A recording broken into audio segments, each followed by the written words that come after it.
The fall before the rise, hook and setup. In a quiet, broken world, the nights were long and filled with sorrow. Once great cities now lay in ruins. The tall buildings had crumbled into heaps of stone and metal, and the streets were empty and silent. People had lost their homes, and with them, the hope of a bright tomorrow. In this dark time, even the stars in the sky seemed to hide behind thick, dark clouds. Among the few survivors was a man named Tom. Tom was simple and kind. He had lost much in the Great Fall, a sudden collapse that left the world in despair. Each day, Tom searched through the rubble for bits of food and small treasures that reminded him of a life that once was. His heart was heavy, but deep inside, a small spark of hope still burned. Tom believed that even in darkness, there could be a way to rise again. One cold, quiet night, as Tom sat near the remains of what used to be a small radio station, something unexpected happened. A faint, steady beep cut through the silence. It was not the sound of wind or rain. It was a signal, a simple, clear beep that repeated over and over. At first, Tom thought it might be the sound of a broken machine. But as the beeps continued, he felt a chill run down his spine. This was no accident. This was a call. The beep came from an old radio that Tom had found among the ruins. The device was battered, but somehow it still worked. The beep grew louder and more rhythmic. Soon, Tom realized that the sound was a message. It was an SOS signal, a call for help from far away. Even though Tom had heard many strange sounds in these troubled times, nothing had ever filled him with both fear and hope at the same time. News of the signal spread quickly among the small groups of survivors.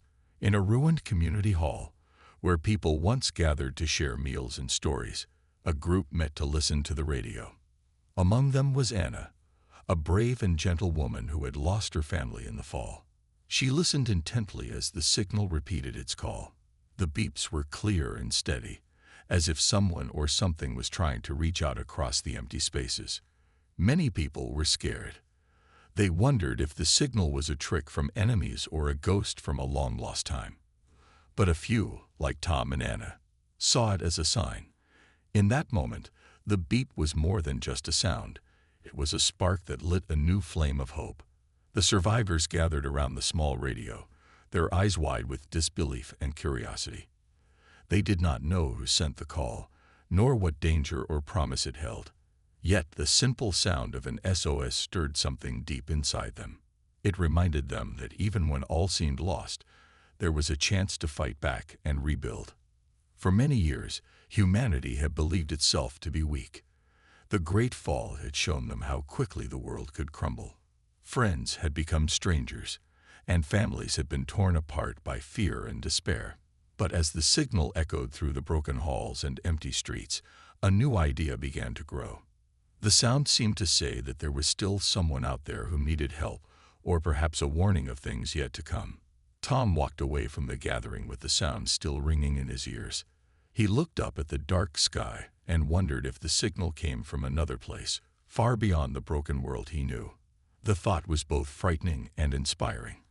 It was as if the SOS was a challenge. It asked the survivors to gather their strength, to face the unknown, and to prove that even in the worst of times, humanity could rise. In the days that followed, small groups of survivors began to come together. They talked about the signal in simple words, a call for help, a plea for unity. They started to plan and to share their stories of loss and hope. Every time the radio beeped, it reminded them of the promise that they could build a new future. The fall, the darkness, and the despair were all part of their past, but the signal showed them that there was a way forward.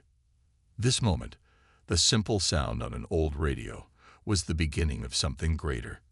It was a sign that even when the world had fallen apart, a small call could awaken the courage hidden deep within every heart. The survivors did not yet know it, but that beep was the first step on a long journey, a journey that would lead them to discover a strength they never knew they had, a strength that would one day stand against any threat and shine in the face of despair. And so, in the midst of loss and ruin, the SOS signal became a symbol. It was a tiny beacon that called out to every soul who dared to dream of a better day. In that signal, the survivors saw not just a cry for help, but the promise of a new rise, a rise built on the unmatched strength of humanity. The fall before the rise was complete. Now, with that signal echoing in the background, the journey toward renewal had begun. The spark of unity. After the mysterious beep echoed through the ruins, a change began to stir among the survivors. In the small, shattered community hall where they had gathered, a quiet resolve took root. People from all walks of life, farmers, teachers, laborers, and many who had lost everything, looked to Tom and Anna as the lights in their dark world. The faint sound of the SOS was not just a cry for help. It was a spark of unity, a small flame that kindled hope in their weary hearts. Every evening, as the sun dipped below the ruined skyline, the survivors met in the hall. They sat on worn-out benches and pieces of broken wood, their eyes fixed on the battered radio that had given them the signal. The radio's steady beep was soft, yet it filled the room with a promise that they were not alone. In simple, determined voices, they began to talk about the sound and what it might mean. "We must fix the radio," said one of the group members, a gentle man named Mike who had once worked as an engineer. "If we can make it work better, we might hear a real message." Anna nodded. "This beep is a call. It is asking us to come together and help someone. We have nothing to lose but our fear." Her clear words resonated with the small crowd. Tom, still holding on to the memory of his long, lonely nights, added, "We have seen what happens when we are alone. Now we have each other. Together, we are strong." With a shared sense of purpose, a small team was formed to repair the old radio. Under Mike's guidance, they gathered broken parts from nearby buildings. In the dim light of a single oil lamp, they worked carefully, each twist of a wire and turn of a screw a symbol of their commitment to rebuilding not just a machine, but their broken lives. Their efforts were slow and sometimes frustrating, but every small success was met with quiet cheers and warm smiles. The simple act of fixing the radio became a ritual, a daily reminder that hope could be restored even from the ruins.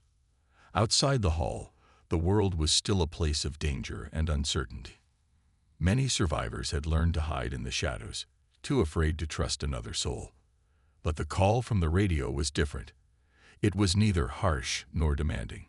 It spoke in a soft tone that promised help and comfort. The survivors soon realized that the beep was a beacon.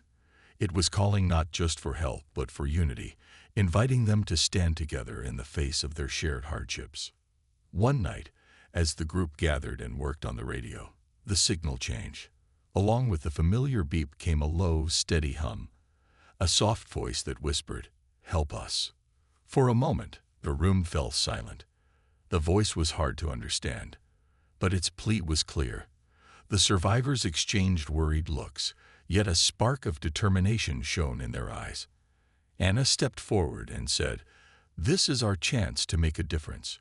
We cannot let fear stop us now. We must answer this call, for it may be the start of something bigger than our own pain." Her words were simple but powerful. They reminded everyone present of the times before the fall, when people worked side by side and built great communities together. That memory, faint as it was, gave them strength. Tom, with a steady voice, added, "Today, we show the world, and ourselves, that we are not defeated. We are the people who will rebuild, who will come together in our darkest hour." His words, full of quiet passion, made the survivors believe that perhaps they could overcome the darkness once again. Inspired by these promises, the survivors made a plan. They would repair the radio and use it to gather more information about the mysterious signal. They also decided that a small group should travel to see if they could find the source of the call. This group, which included Tom, Anna, Mike, and a few brave volunteers, would leave the relative safety of the hall to explore the unknown. They gathered a few tools, some food, and pieces of the repaired radio to carry with them. Their hearts pounded with a mix of fear and hope as they stepped out into the night. Each step away from the hall was filled with both uncertainty and a growing sense of unity. The survivors knew that the journey would be long and that danger might be lurking in the dark alleys and silent streets. But they also knew that they were no longer alone. The beep had woven their lives together, creating bonds that were stronger than fear and loneliness. The soft, steady sound of the SOS was not merely a call, it was a challenge to stand together, to face the unknown as one. As they walked under the light of a few scattered stars, the survivors carried with them the spark of unity that had been ignited in the hall. The distant call from the radio echoed in their ears, urging them onward. It was a small light in a vast darkness, a sign that even after the great fall, hope could bloom once more. Thus, the spark of unity spread among the survivors. They left behind their old ways of isolation and despair, ready to answer a call that promised help, strength, and a new beginning. In their simple words and determined actions, they began to show the world that humanity's strength lay not in the ruins of what was lost, but in the courage to come together and rebuild a better future. Into the unknown. At dawn, the brave group set out from the small hall where they had found hope. Tom, Anna, Mike, and the other survivors walked together into a world full of broken roads and ruined buildings. The SOS signal still rang in their ears, guiding them on a path that no one had walked for a long time. The morning sky was pale and filled with a quiet promise. Every step they took was both a risk and a promise of a new beginning. The journey began along a cracked, dusty road. Side by side, the group moved slowly, careful not to disturb the silence that lay over the ruins. The old city around them was full of memories, shattered windows, fallen walls, and streets that once buzzed with life. Now the broken paths were filled only with the sound of their footsteps and the soft murmur of whispered hopes. As they walked, the survivors talked in simple words about the past and the future. Anna said, "We must keep our eyes open and our hearts strong. This signal is our guide, and it brings us together." Tom nodded, his face set with quiet determination. "We are not alone," he added. "Every step we take shows our strength. Together, we will find the help that is needed." The road was not easy. At one point, the group reached a wide, empty field. The land was hard and dry, and the wind carried a chill that reminded them of lost times. In the middle of the field, a tall, rusted pole stood like a forgotten marker. Its faded sign pointed in several directions, as if it wished to tell the travelers which way to go. The survivors paused and looked at each other. They knew they must choose a path wisely, for each road might lead to danger or to a new chance for life. After a moment of quiet discussion, they decided to follow the path that led toward a cluster of old houses on the edge of the field. The houses were dark and empty, their windows like blank eyes watching the travelers.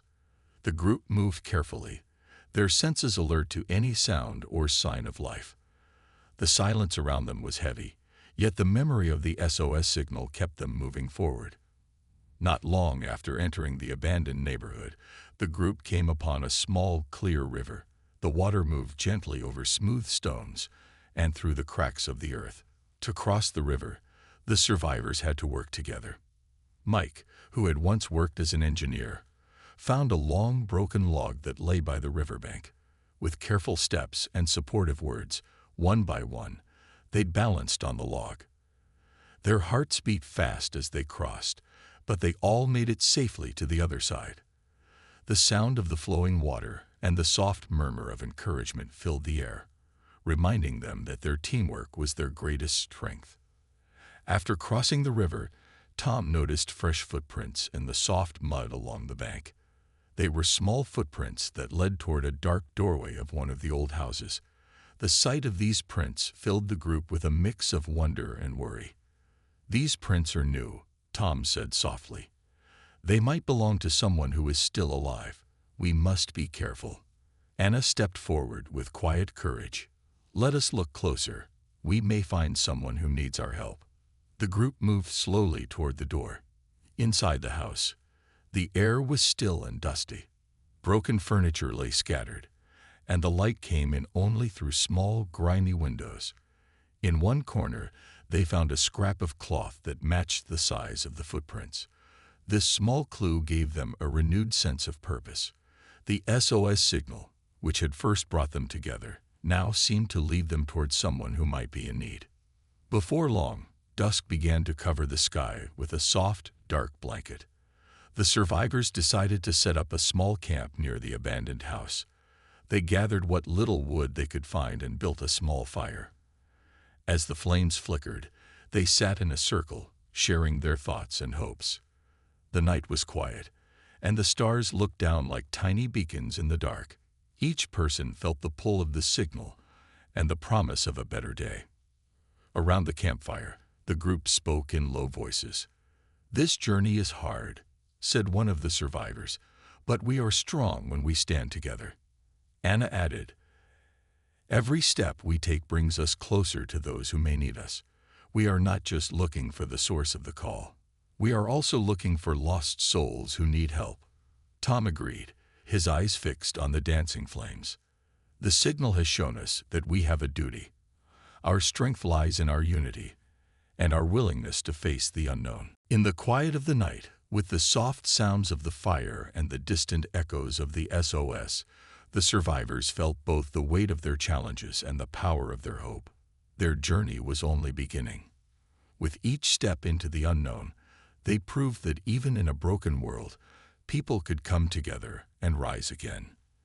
The path ahead was uncertain, but every small act of courage built a bridge to a brighter future. As the fire died down and the group prepared to rest, the memory of the SOS signal lingered in their hearts. It was a reminder that no matter how dark the world had become, there was always a way forward when people stood united.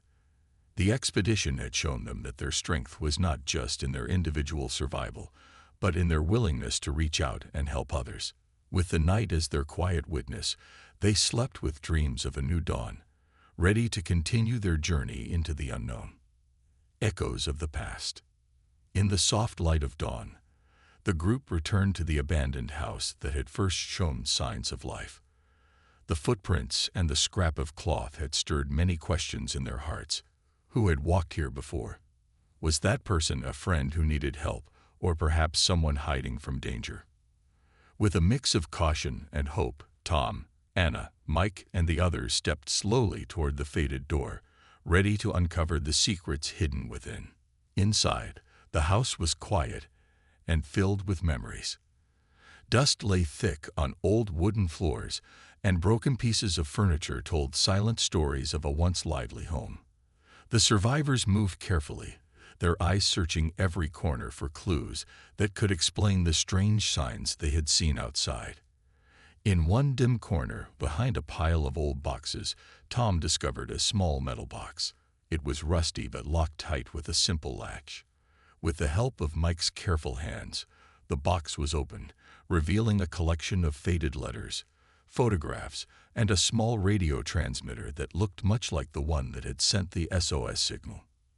Anna picked up a fragile photograph of a smiling family, their faces filled with warmth and hope, a stark contrast to the dark, ruined world around them. Next to the photo lay a diary with a worn leather cover. Its pages were yellowed with age, but the neat handwriting leaped off the paper. The diary belonged to a woman named Sarah. As the group gathered around, they began to read her words, spoken in a gentle yet determined tone that resonated with them. Sarah had written about the days before the fall, when the world was full of life, love, and community. Her words described a plan to unite people in times of great despair. In her diary, she explained that if the world ever fell into darkness, she would send out a signal, and SOS meant to guide survivors to safety and to remind them that hope was never lost. When the night is darkest, she had written, the light of our unity will shine and lead us back to each other. Her words carried a deep belief in the strength of togetherness, a belief that now touched the hearts of the survivors. Reading Sarah's diary, the group felt a strong connection to the past. The letters and photographs were more than just relics. They were echoes of a time when people dared to dream of a better future. Tom's voice broke the quiet as he said, "This message was meant for us, even if it was sent long ago." Sarah's hope lives on in every word. Anna added softly, "Her words remind us that we are not alone. There is a plan in place, and we must follow it, no matter how hard the road may be." Yet, amidst the hope, there was also a sense of warning in Sarah's writings. In a small, hurried note tucked between the pages, she wrote of shadows that lurked in the corners of society, those who would keep the light of hope hidden. The note cautioned that danger might follow the signal, and that not everyone would welcome the message of unity. The survivors felt a chill as they read these lines, realizing that their journey might soon lead them into conflict with forces that preferred the world to remain in darkness. Mike, the group's practical thinker, examined the small transmitter found in the box. "This piece of old technology might help us send a clearer message," he said, turning it over in his hands. It was simple, but it had a spark of the same hope that the SOS signal carried. The survivors discussed how they could fix and use the transmitter to reach out to any other groups of survivors who might be listening. With the diary and transmitter in hand, the group spent the better part of the day in the quiet house, piecing together the clues that Sarah had left behind. They found more letters hidden in a drawer, each one filled with hope, caution, and plans for rebuilding.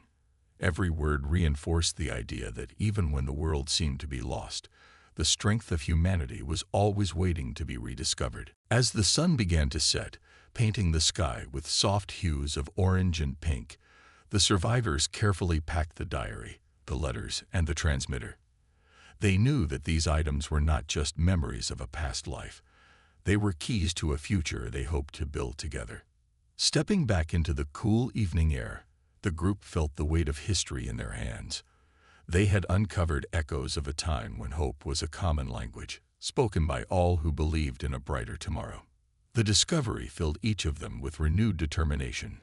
Tom felt as if Sarah's words had lit a spark inside him that no darkness could ever quench. Anna's eyes shone with a mix of gratitude and resolve. Mike's mind raced with ideas on how to repair and use the transmitter, ensuring that the message of unity could travel far and wide.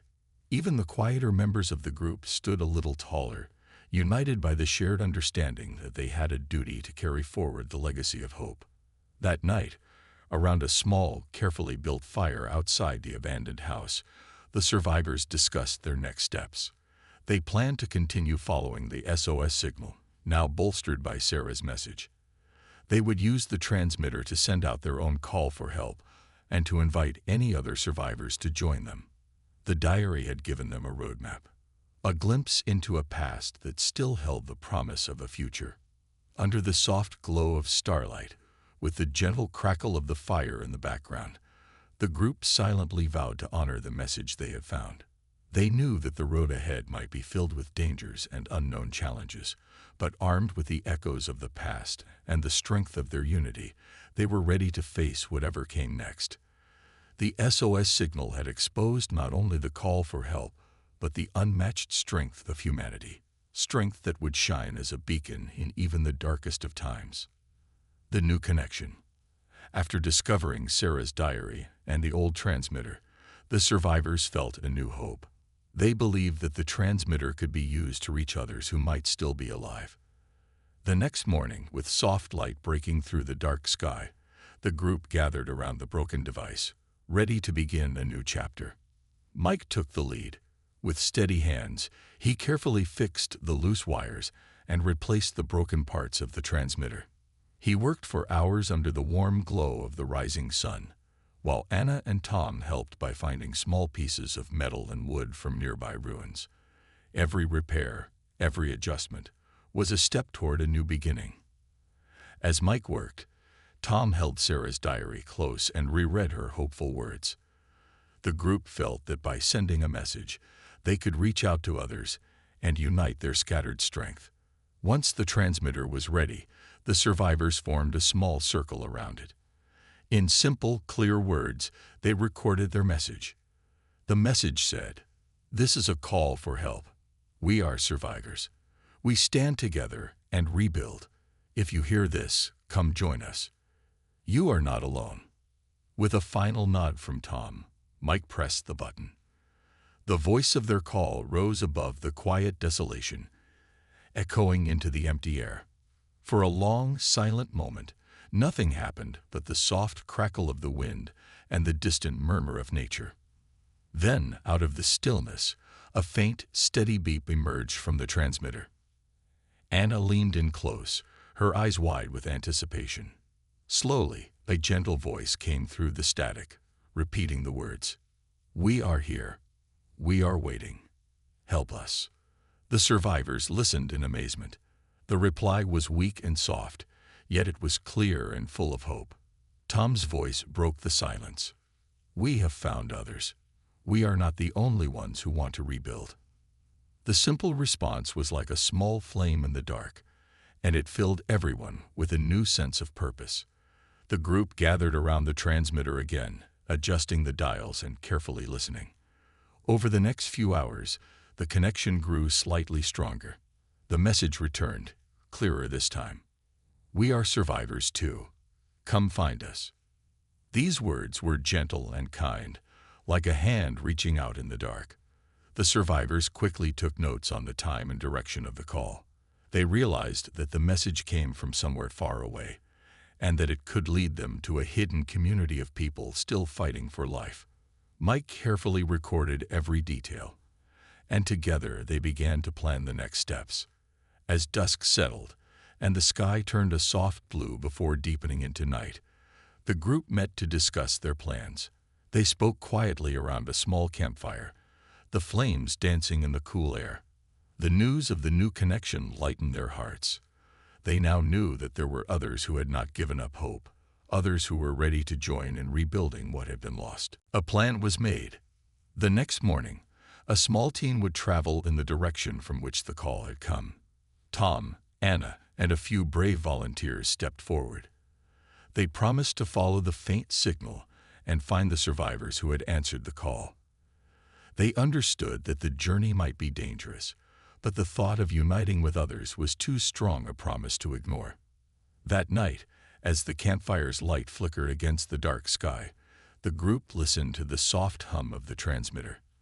The sound was a constant reminder that even in the darkest times, a small voice could lead to a great beginning. They fell asleep with dreams of meeting new friends and building a new, stronger community. When the sun rose the next day, the team prepared for their journey. With simple supplies and hearts full of hope, they set out toward the distant voice. The road ahead was uncertain, with broken paths and unknown dangers, but the promise of a united future pushed them forward. They stepped away from their camp, leaving behind the familiar sound of the transmitter and carrying with them the echo of the new connection. In every step they took, there was a strong belief that humanity's strength lay in unity.